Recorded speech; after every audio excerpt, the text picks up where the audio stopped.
A single footstep in the darkness. That's all it took.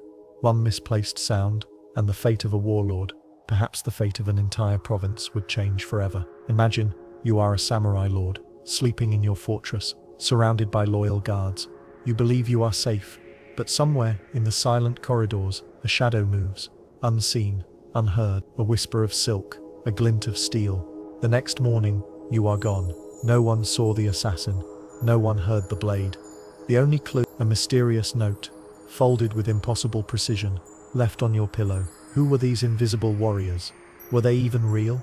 Or just a legend, conjured by fear and imagination? Today, we pull back the veil on the ninja, the shinobi, Japan's most enigmatic and misunderstood figures. What secrets did they truly keep? And why has history tried so hard to bury their story? Let's begin not with a battle, but with a question. What does it mean to live in the shadow? In the 15th century, as Japan tore itself apart in endless civil war, the world of the samurai was one of rigid honor and open conflict. But beneath the surface, another world thrived. A world of secrets, deception, and silent rebellion. This was the world of the ninja. Not the black-clad supermen of modern movies, but real men and women, born into chaos, forced to survive by any means necessary. Picture a village at the edge of Iga province. Mist curls through the pines, children play in the rice fields, their laughter echoing off the mountains. But as night falls, the villagers gather in silence. They are not farmers, not entirely. They are shinobi, descendants of outcasts, monks, and fallen samurai. Their art is not just fighting, but survive. They have learned to read the wind, to move with the rain, to vanish like dew at sunrise. Their greatest weapon is not the sword, but the mind. Why did these people become ninja? The answer is as old as fear itself. In a land ruled by warlords, where armies trampled the innocent and justice was a luxury, the weak needed a new kind of strength. The samurai had their code, Bushido, the way of the warrior. The ninja had something else. Patience, cunning, adaptability. They became spies, scouts, saboteurs. They learned to use the tools of the world around them. Herbs for poison, fire for distraction, words for manipulation. They became invisible, because to be seen was to die. But the ninja were not just mercenaries. They were families, clans, bound by secrets and blood. The most famous were the Iga and Koga clans. Hidden in the mountains, their villages protected by labyrinthine paths and deadly traps. Outsiders rarely returned. Those who did spoke of strange rituals, of children trained from birth to climb, to swim, to disappear. They spoke of women as deadly as men, of elders who could kill with a glance. But what was truth, and what was myth? Let's follow one such story, a story that begins with a boy named Hattori Hanzo. Born in Iga, Hanzo was raised in a world where every shadow could hide an enemy. He learned to listen to the silence, to trust no one, not even his own reflection. As a young man, he was hired by Tokugawa Ieyasu, a rising warlord with dreams of uniting Japan. Hanzo's mission, to guide Ieyasu through enemy territory, past armies and assassins, to safety. Failure meant death, not just for Hanzo, but for his entire clan. The journey was a nightmare. Rivers swollen with rain, forests crawling with spies, villages burned to the ground. At every turn, Hanzo used the skills of his people, disguises, secret codes, hidden paths. He bribed, he lied, he vanished, and in the end he succeeded. Ieyasu survived, and when he became shogun, ruler of all Japan, he never forgot the debt he owed to the ninja. For a brief shining moment, the shinobi stood in the light, but power is a double-edged sword. The more the ninja were needed, the more they were feared. Rumors spread, of men who could walk on water, of women who could kill with a kiss, of children who could vanish into thin air. The samurai, proud and jealous, began to hunt them. The shogunate outlawed their arts. Scrolls were burned, villages destroyed, names erased from history. The ninja melted back into the shadows, their secrets buried with them. Yet, the legend grew. In the centuries that followed, storytellers embroidered the truth. The ninja became magicians, demons, ghosts, black masks, throwing stars, smoke bombs. These were inventions of a later age, symbols of a fear that would not die. But beneath the myth, the real ninja were something far more human. They were survivors, outsiders, people who chose the shadows, not for glory but for the hope of another dawn. What did it cost them? Everything. To be a ninja was to live without honor, at least in the eyes of the world. To be invisible was to be forgotten. Yet, in their silence, they preserved a different kind of honor, the honor of the living, the honor of the unseen. They were the keepers of secrets, the guardians of impermanence. Like the cherry blossom, beautiful and brief, their legacy is a lesson in the tension between beauty and violence, between survival and sacrifice. So what is the true secret of the ninja clan? It is not in their weapons, or their tricks, or even their victories. It is in their ability to endure, to adapt, to vanish, and yet remain. In a world obsessed with glory, the ninja remind us that sometimes the greatest power lies in what is hidden, in what is lost, in what is never told. But let's not stop at the surface. Let's walk deeper into the mist, into the heart of the shinobi's world. Imagine the training of a young ninja. There are no grand dojos, no banners, no crowds. The lessons begin at dawn, in silence. A child learns to walk without sound,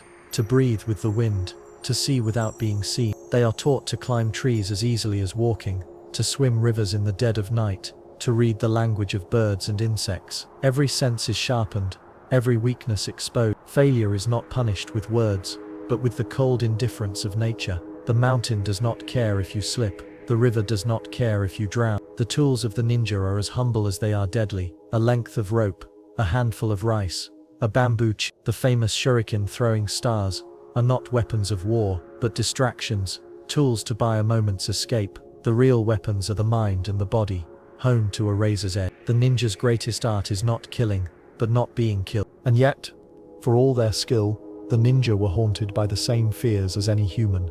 The fear of betrayal, the fear of discovery, the fear that their children would never know peace. In the quiet hours before dawn, a shinobi mother might whisper a lullaby to her child, knowing that tomorrow she might not return. A father might teach his son to hide, not just from enemies, but from the world itself. The price of survival was loneliness, a life lived in the margins, but there was beauty too. The ninja understood impermanence, the fleeting nature of all things. They found solace in the changing seasons, in the brief bloom of the cherry blossom, in the silent fall of snow. Their gardens were not grand, but hidden, wild, alive with the music of water and wind. In these moments the ninja were not just warriors, but poets, artists, philosophers. They saw the world as it was, fragile, beautiful, and always on the edge of loss. Let's return to the story of Hattori Hanzo. After guiding Ieyasu to safety, Hanzo became a legend, but legends are dangerous. They attract envy, suspicion, fear. Hanzo's own clan was torn by rivalries, by the constant threat of betrayal. The shogunate, now secure in its power, began to see the ninja as a threat. Hanzo was ordered to disband his men, to burn the scrolls that held the secrets of his art. Some obeyed, others vanished into the mountains, taking their knowledge with them. But the story does not end there. In the centuries that followed, the ninja became ghosts in the Japanese imagination. During the Edo period, when peace reigned and the samurai became bureaucrats, the ninja were remembered as relics of a darker time. Children told stories of invisible assassins, of secret tunnels beneath the castles, of messages hidden in the folds of a kimono. The truth was more complicated. Some ninja became bodyguards, spies, even police. Others became farmers, monks, wanderers. Their skills faded, but their legend grew. And then in the 20th century, the world rediscovered the ninja. Movies, comics and novels transformed them into superheroes, masters of martial arts, wielders of magic, symbols of rebellion. The real ninja would not have recognized themselves, but perhaps, in the shadows, they would have smiled. After all, the greatest trick of the ninja was always to become what others needed them to be. But what of their secrets? What did the ninja know that we have forgotten? Perhaps it is this, that power is not always loud, that survival is an art, that the world is full of hidden paths, if only we have the courage to look. The ninja remind us that history is not just the story of kings and battles, but of those who move unseen, who shape the world from the margins. Let's pause and imagine one last scene. It is night.